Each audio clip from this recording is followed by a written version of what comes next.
Frank Russo's Golden Crust Bakery was the heart of Marion Heights for over a decade, until one morning when health inspectors suddenly padlocked his doors. Just hours earlier, he'd given free bread to a hungry orphan boy who had nowhere else to turn. The timing wasn't coincidental. Was this truly about health violations? Or was something far more sinister behind the shutdown that left an entire community outraged? Frank Russo, 38, inherited Golden Crust Bakery from his Italian immigrant grandfather. His skilled hands had shaped dough since he was a teenager, mastering the famous sourdough recipe that dated back to the old country.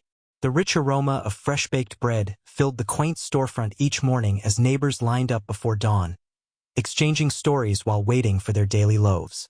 After his wife Maria's passing 5 years ago from a sudden illness, the bakery became Frank's entire world. Their dreams of having children had never materialized, making his customers the family he embraced instead. Each regular was special to him. He remembered their children's birthdays, celebrating with free cookie decorations, marked anniversaries with special pastries, and offered comfort during hard times with warm bread that seemed to heal more than hunger. "Bread is more than food," Frank often said, echoing his grandfather's words. "It's community on a plate." The small bell above his door chimed constantly as Marion Heights residents came not just for bread, but for Frank's warm smile and listening ear. Mrs. Patterson, a widow in her 80s, came every Wednesday for a small baguette. Mr. Gonzalez brought his son every Saturday to learn about the magic of yeast. The Johnson twins celebrated every report card with Frank's cinnamon rolls. But recently, corporate pressure had been mounting. Westbrook Development Corporation had transformed 3 neighboring blocks with luxury condos and high-end chain stores. Frank's Bakery, with its prime location and old-world charm, became their next target. Their representatives, with sleek suits and calculated smiles, had visited 4 times, each offer higher than the last. "This building has been in my family for generations," Frank had told them firmly. "Some things are worth more than money." Behind their polite nods, Frank saw frustration. The bakery was the final piece in their development puzzle, and Frank's refusal was costing them millions. Financial pressure was mounting too. Frank's aging equipment needed repairs, and competition from a new chain bakery 2 blocks away had begun affecting his bottom line. Still, Frank refused to compromise on quality or tradition. Each night, as he swept the floors and counted the register, Frank wondered how long he could resist. But the thought of disappointing his grandfather's memory and abandoning his community kept him going, one batch of bread at a time. On a bitter cold Tuesday evening in January, as Frank was sweeping flour from the worn wooden floors, a small shadow appeared at his door. Through the glass, a thin boy with determined eyes pressed his face against the window, staring at the few remaining loaves on the display rack. Frank hesitated only briefly before unlocking the door. "We're closed, but—" he began. "I'm sorry," the boy interrupted, his voice barely audible. "I was just looking." Under the harsh streetlight, Frank noticed the boy's worn jacket, too thin for winter, and shoes with separating soles. His hollow cheeks told a story all their own. "Are you hungry?" Frank asked gently. The boy, Tommy, he soon learned, was 10 years old and lived at Sunshine Foster Home 3 blocks away. Budget cuts had reduced their meal services, leaving the children perpetually hungry. Tommy hadn't eaten since a meager breakfast at 7 a.m. "Sometimes I come look at the bread because the smell makes me feel less hungry," Tommy admitted, eyes downcast. Frank's throat tightened. His own childhood in his grandfather's bakery had been filled with abundance, scraps of dough to play with, day-old pastries always available. The thought of a child using bread's aroma as a substitute for actual food broke something inside him. "Wait here," Frank said, disappearing into the back room. He emerged with a large paper bag filled with everything left from the day: 2 sourdough loaves, 4 chocolate croissants, a half-dozen dinner rolls, and an untouched apple pie that hadn't sold. He added a thermos of hot chocolate he'd been saving for himself. "This is too much," Tommy protested, eyes wide. "There are other kids at your home, right? Share it," Frank said, adding quietly, "I know what it's like to go to bed hungry." It wasn't entirely true. Frank had never experienced real hunger. But his grandfather had told stories of post-war Italy, where bread was currency and hunger a constant companion. Those stories had shaped the bakery's generous spirit. As Tommy clutched the bag, his eyes filled with tears. "Why are you being nice to me? Most people just tell me to stop loitering." "Because everyone deserves bread," Frank answered simply. "Good bread feeds more than your stomach." As Tommy left, promising to return the thermos, Frank watched the small figure disappear into the night. Something long dormant awakened in him, a sense of purpose beyond daily commerce. In that moment, giving away day-old bread felt more significant than any profitable day in his bakery's history. That night, instead of feeling the usual weariness after a long day, Frank stayed up researching nutritional needs for growing children and planning special recipes that could pack more calories and vitamins into delicious forms. For the first time since Maria died, he felt her presence, as if she were nodding in approval at this new mission. Tommy returned the next evening, thermos washed and clutched in his small hands. This time, 2 other children stood nervously behind him, a girl with braided hair and a younger boy with glasses too large for his face. "This is Lily and Jaden," Tommy explained hastily. "I told them you might, but it's okay if you don't have anything extra today." Frank welcomed them all in from the cold. "Actually, I made something special." He'd arrived at 3 a.m., earlier than usual, to prepare protein-enriched pumpkin muffins, heartier whole-grain bread with nuts and seeds, and cheese-filled pastries, all designed to provide sustained energy and nutrition. "These aren't leftovers," Lily noticed suspiciously. "Did you make these for us?" "I had some extra ingredients," Frank said casually, though the truth was he'd purchased special additions to his usual stock: protein powder, vitamin-fortified flour, and organic dried fruits, stretching his tight budget. The children's grateful expressions made the expense worthwhile. Frank explained each item's nutritional benefits, watching with satisfaction as they carefully divided everything into equal portions. Within a week, word spread through the foster home.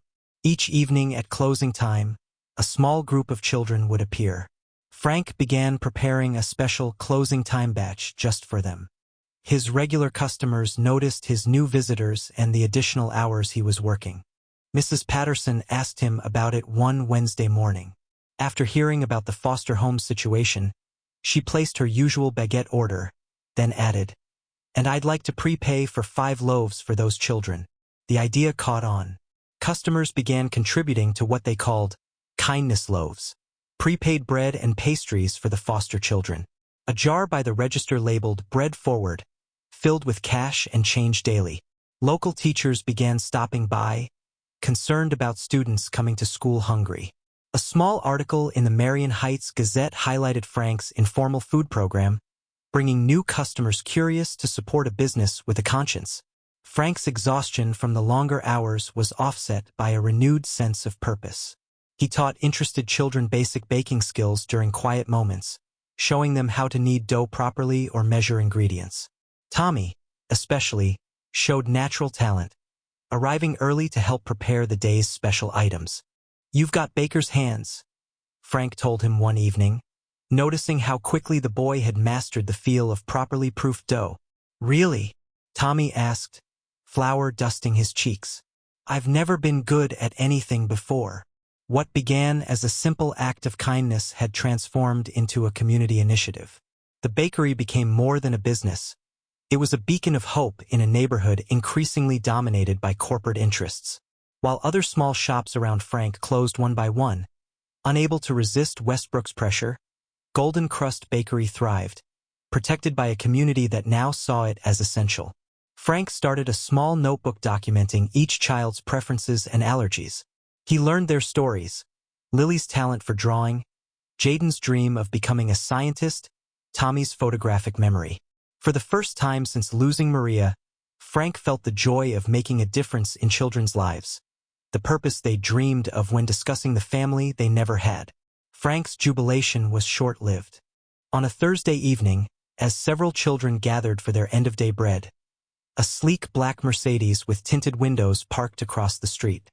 Through the glass, Frank noticed a woman in an expensive suit watching intently, making notes on her phone. "Is everything okay?" Tommy asked, noticing Frank's distraction. "Just fine," Frank assured him, though unease settled in his stomach. The woman observed the entire exchange, then made a call before driving away. Frank tried to dismiss his concerns, but that night, he struggled to sleep, haunted by the woman's calculating gaze. The next morning arrived with a pounding on his bakery door before dawn. 6 health inspectors accompanied by 2 police officers crowded the entrance. Their leader, a thin man with a perpetual frown, thrust official papers at Frank. Golden Crust Bakery is hereby closed pending investigation of multiple health code violations, he announced loudly, ensuring neighbors emerging for their morning commute could hear. "What violations?" Frank asked, bewildered.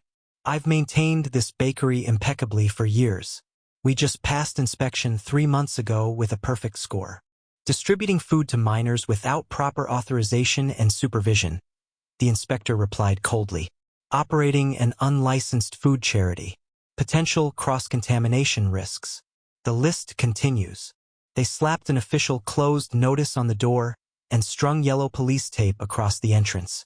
The inspection team took photos, confiscated his ledger with the children's names, and sealed his equipment with official tags that made touching them a criminal offense.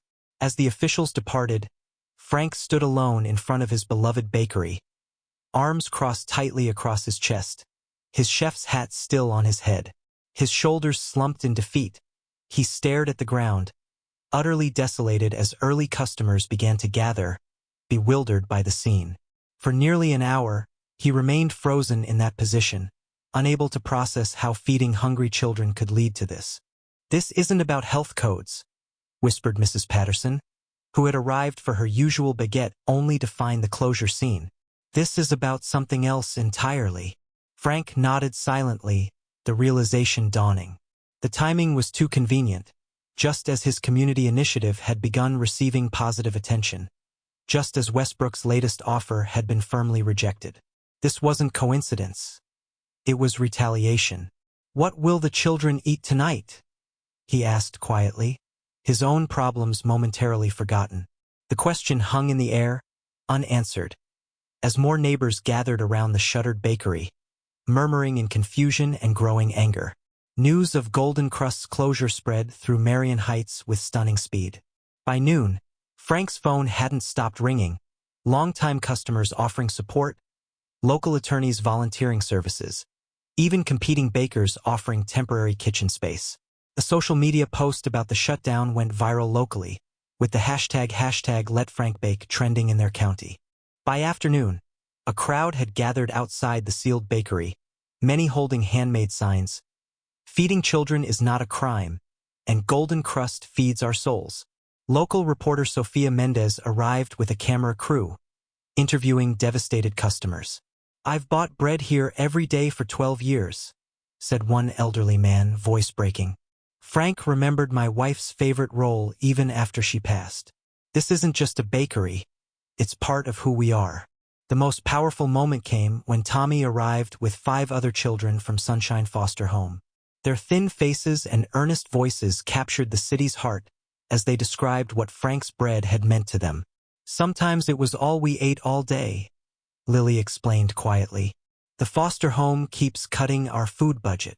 Tommy, usually shy, stepped forward with unexpected confidence. "Westbrook Development cut our funding last month," he revealed. "They own the building our foster home is in and they raised the rent. Then they tried to buy Mr. Frank's bakery, and he said no. Now suddenly there are health violations? That's not a coincidence." A collective gasp rose from the crowd. The connection between Westbrook, the foster home funding cuts, and the bakery's closure suddenly became clear. Mrs. Patterson, who had been listening from the edge of the crowd, clutched her chest suddenly and collapsed. The 83-year-old was rushed to the hospital with a stress-induced heart attack, the news of her favorite bakery's closure proving too much for her fragile health. The incident transformed community concern into outrage. Frank, devastated by Mrs. Patterson's condition, gave an emotional interview from the hospital waiting room. "I've delivered bread to her every Wednesday for years," he said, tears streaming down his face. She lives alone and can't always make it to the shop. Now I can't even bake her favorite sourdough. This isn't about health codes, it's about corporate bullying, and it's hurting the most vulnerable among us.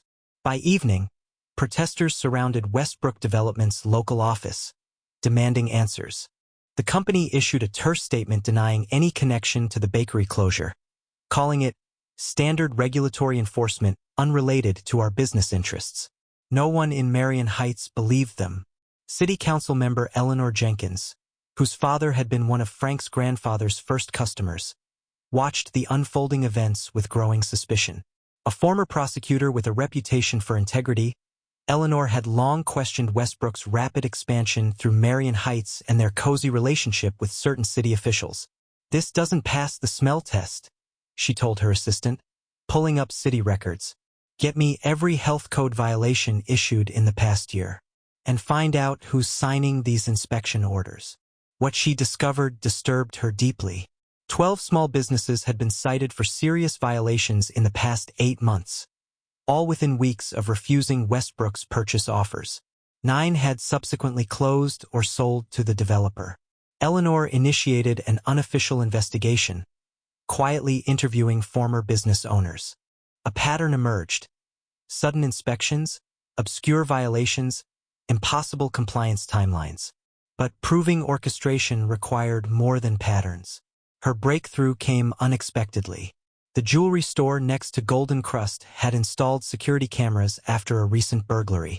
Eleanor obtained footage showing the same Westbrook representative who had been pressuring Frank, observing the children receiving bread and making a call, exactly 14 hours before health inspectors arrived.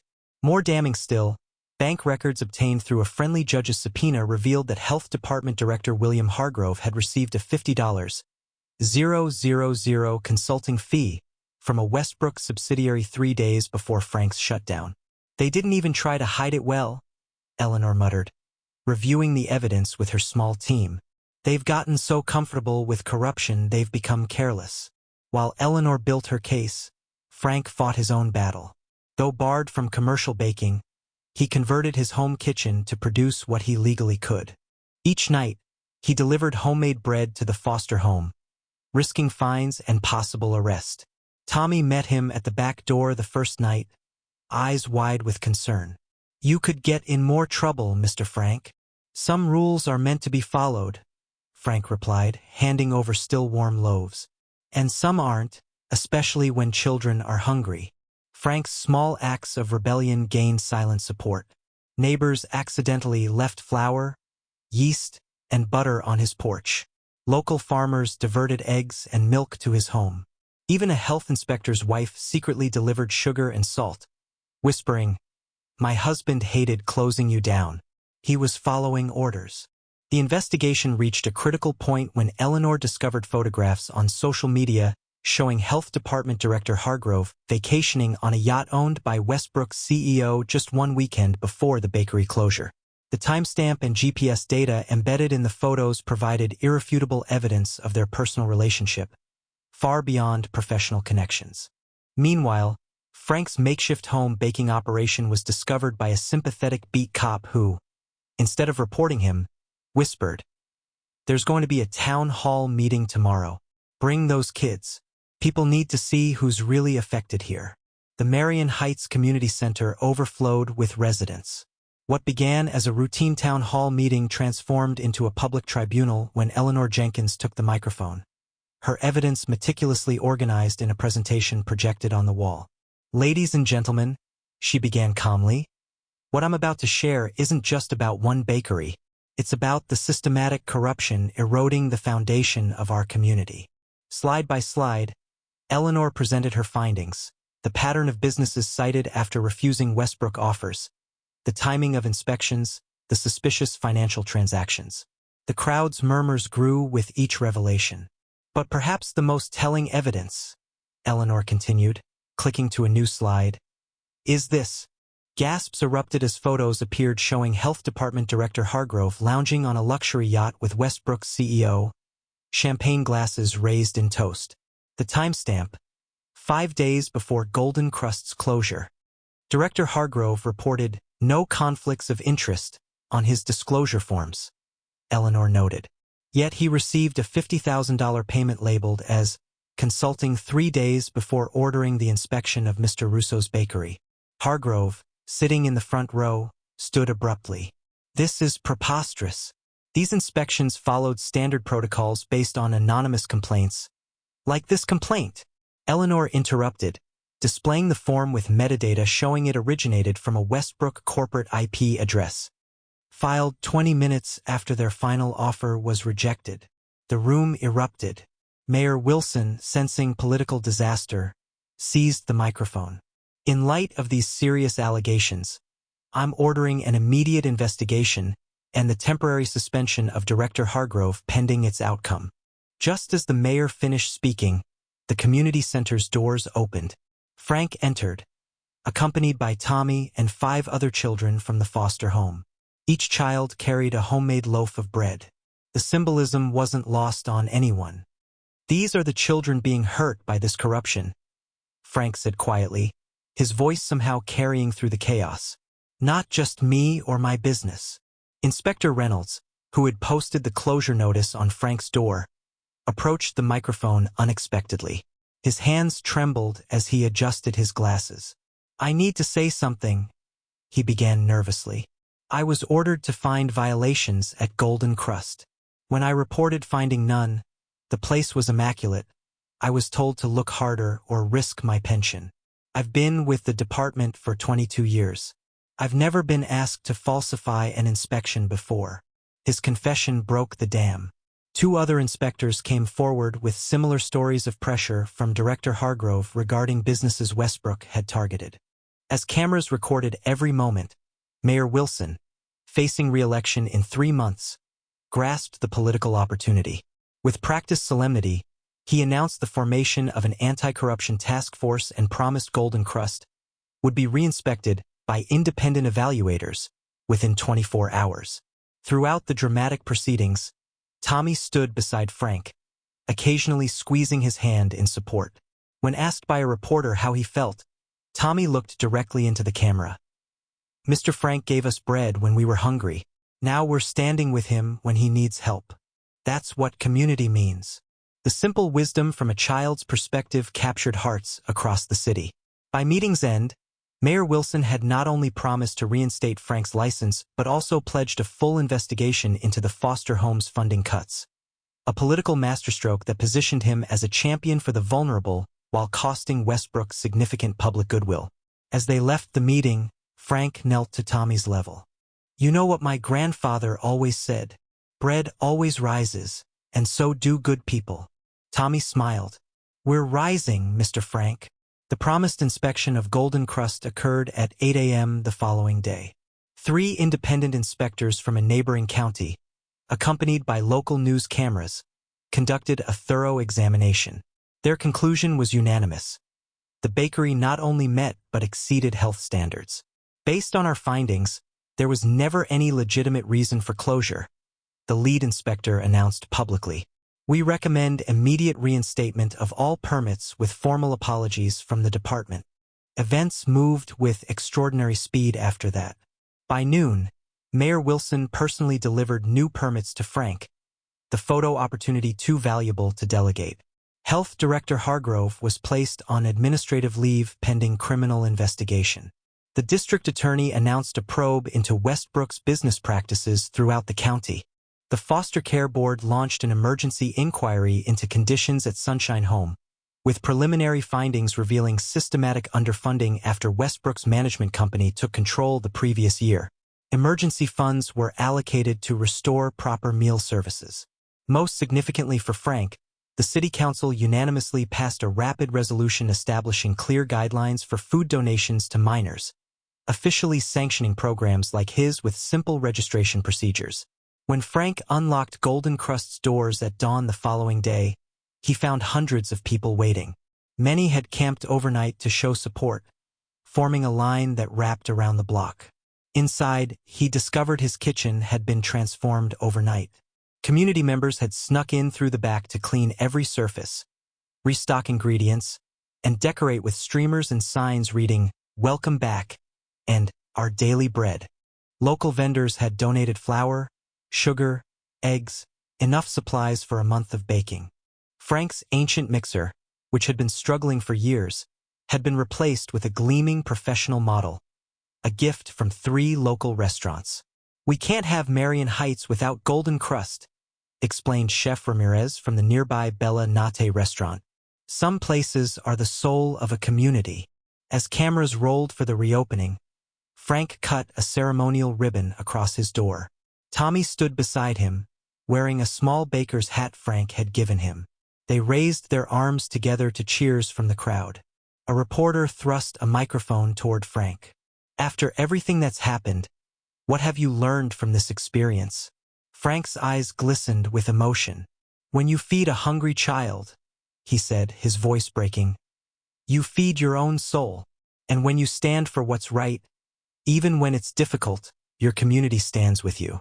The first batch of bread sold out in 20 minutes. The second and third batches disappeared just as quickly. All day, customers streamed in, many buying extra loaves to donate back to the foster home program.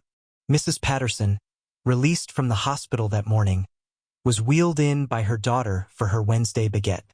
"You can't get rid of me that easily, Frank Russo," she declared, her frail hand clasping his. "I've been eating your bread for years, and I intend to keep doing so." As evening approached, Frank finally had a moment to absorb everything. Standing in his kitchen, surrounded by the familiar sense of yeast and flour, he felt Maria's presence stronger than ever before. "You'd be proud," he whispered to the empty room. "We're feeding more than stomachs here. We're feeding hope." The weeks following Golden Crust's reopening brought unexpected transformations. Business doubled as the bakery's story spread beyond Marion Heights. Frank hired 2 assistants to handle the increased volume and established a formal apprenticeship program for foster children interested in culinary arts, with Tommy as his first official apprentice. Westbrook Development faced both legal and public relations nightmares. The corporation's stock dropped 12% as investigations expanded to their practices in 3 states.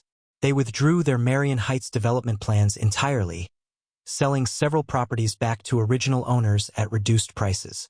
Criminal charges were filed against Health Director Hargrove for corruption, abuse of power, and falsifying public records. 2 Westbrook executives were indicted for bribery and conspiracy. Mayor Wilson, riding a wave of popularity for his swift action against corruption, announced expanded protections for small businesses against predatory development practices.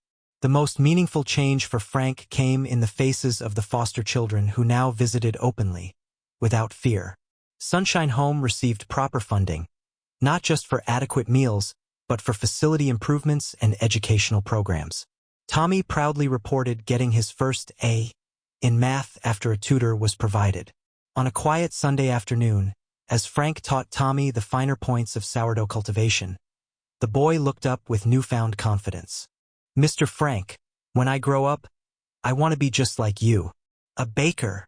Frank asked with a smile. Tommy shook his head. "Someone who doesn't back down when big people try to bully small people. Someone who feeds others even when it's hard."